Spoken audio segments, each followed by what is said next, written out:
What's going on YouTube? I'm Nick the Tutor, and this channel is dedicated to improving your SAT, ACT, and AP scores. Now today we're going to talk about the grammar portion of the ACT. I'm going to tell you guys the top 10 question types and issues that you need to know to succeed on the ACT grammar portion. A lot of these will also apply to the SAT, so if you're studying for that test, don't worry, these principles apply. Now you may not know this, but on the two tests, the grammar portion is the most similar. The format is very similar. The questions are very similar. So if you're studying for both exams, this video will really help you understand the ins and outs. Now, I want to talk about one thing before I get into it. Why is this video important? This video is important because you need to understand the mentality of the person making the test. The reason people struggle with standardized exams is they don't understand the why. Why is this question here? Why are they testing me on this? The point of this video is to explain exactly that so you guys can understand it. Now, make sure you watch the end of the video because we're going to be discussing 10 of the top question types, and all 10 will be present on any ACT that you take. So let's get into it. Number one might be a little obvious, but I think it's the most important one to bring up: comma usage. I find from working with hundreds of students and talking to all you guys on Twitch, Discord, TikTok, so on and so forth, not a lot of students know how to use a comma, bruh. And I think that's really the main thing that students need to work on from a punctuation perspective. How do I use a comma? What is an independent clause? What is a dependent clause? And how do I connect them?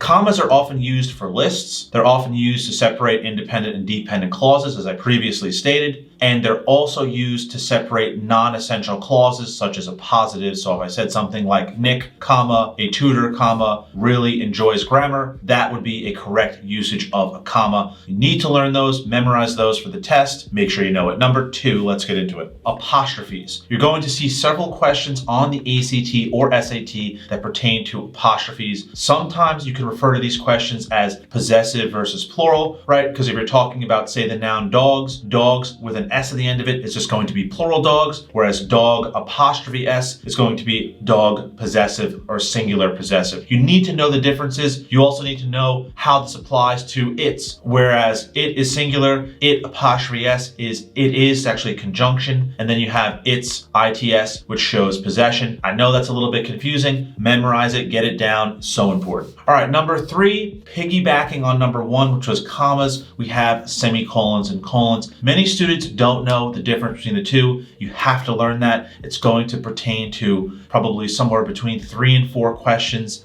minimum per exam, probably way more than that in terms of other answer choices that may be wrong. You have to know the difference, right? A semicolon separates two complete sentences just like a period, and a colon is typically used to either start a list or introduce some kind of indicative example. If you can memorize those two ways to use a colon, you will definitely be successful on ACT. Most people just know the list and they don't know the example version. Please study that. Number four, and this is probably one that students, when they see this, they're like, what is this? I have not seen this before. I've never used this. And that is dashes. Dashes basically function like commas on the SAT and ACT. The thing is, if you're separating a non-essential clause, you don't want a dash at the beginning and a comma at the end. You want either dash, dash, or comma, comma. When you see one dash in the beginning of a sentence and then there's a clause, that probably means the answer choice that's correct will be the one that closes the clause off with a dash 9 times out of 10. Easy way to get points, but most students looking at that are like, I just don't know what this is. Don't worry about it. It's actually an easy question type if you learn it.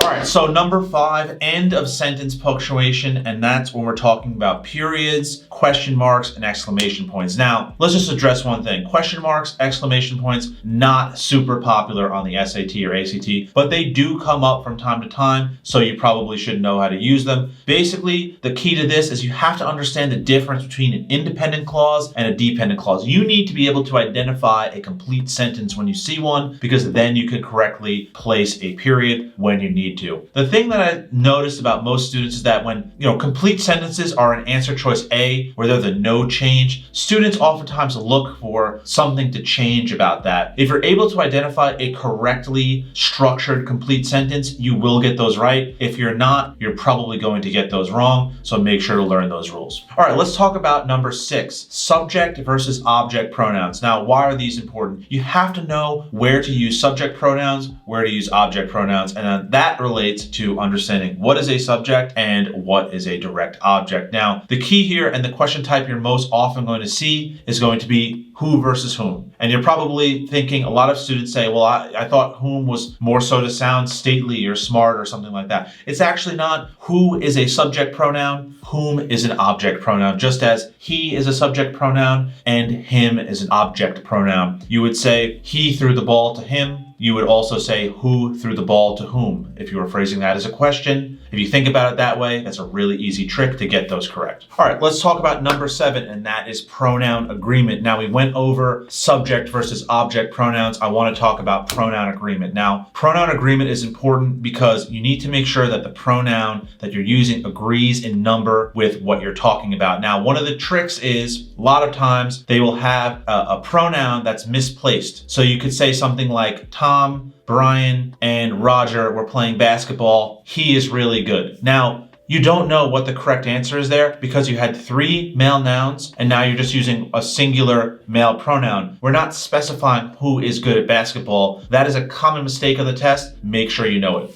All right, number 8, let's talk about verb tenses and parallelism. Parallelism basically is a concept where you're using the same verb tense throughout a sentence so that it is parallel. So for example, if I said I went on vacation, I went running, skiing, and hiking, in that context, that would be parallel if you were not using the same verb form like I was saying. If you're using running, skiing, and to hike, that would be an error on the SAT or ACT. So make sure you look at the other verbs in the sentence. When you see an underlined verb, yes, it could be a verb tense question, but you need to look at the prior verbs in the sentence to make sure that you're sticking to the same tense. All right, number 9, idioms. What is an idiom, right? An idiom is a phrase that develops over time in a language that just carries a certain meaning. Like, for example, in English, a common idiom that people use would be raining cats and dogs. That only makes sense to people that understand English and understand the phrase. If you translated that phrase to someone who spoke another language, it would make absolutely no sense, right? If you translated that to another language, raining cats and dogs, what are they talking about? Is this a horror movie or some kind of like magic show? No, that means it's raining a lot. That is an idiom. Idioms are difficult on standardized tests because if you simply don't know the idiom, you probably will not be able to answer the question correctly. So what you should do is take a list of the top 100 common idioms and at least read them a few times so they just kind of sink into your mind. They're back in there somewhere. And then when you hit that question, you'll be able to answer it correctly. As you probably know, idioms are present in all languages, not just English. So they are useful for expanding your ability with language and they are useful to know. So definitely study them. Question type number 10, the author's intent. Let's talk about that a little bit. All right, a lot of people refer to these questions as rhetorical skills. Others refer to them as author's intent. Basically, should we add this sentence? Should we delete it? Now, how do we analyze this? Well, you should add a sentence if it directly relates to what we're talking about in the passage and the specific paragraph. You should delete a sentence if it's tangential. It kind of relates to what we're talking about, but not directly. That's a judgment call that you need experience to make. So when you do these types of questions, you should review them after and try to ingrain the correct answers, what we should add or delete, and the incorrect answers, what we wouldn't add, what we would delete.